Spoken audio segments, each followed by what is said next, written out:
Let's start the car. Let's try again.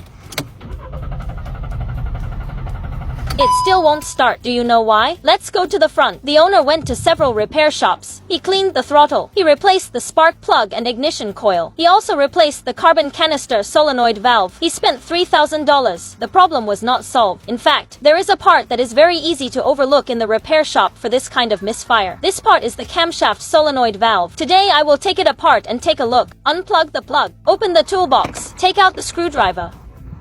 Loosen this screw.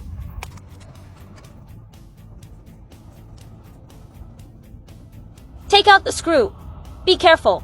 Pull out the camshaft solenoid valve. Okay, I know where the problem lies. Come and see. It's all sludge. No wonder it can't start. Now we know where the problem lies. Then isn't it easy to solve? Next, let's clean it. First, spend $2 to buy a bottle of cleaning agent. Start cleaning the sludge. Wipe it clean with paper. Now the camshaft solenoid valve is clean. Next, let's install it back. First, plug the camshaft solenoid valve back, then screw it on. Plug in the plug.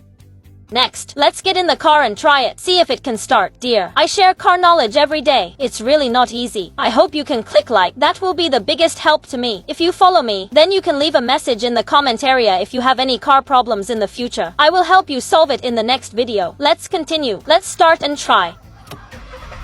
The car is fixed. Isn't this knowledge very practical? Follow me. There is more car knowledge on the homepage.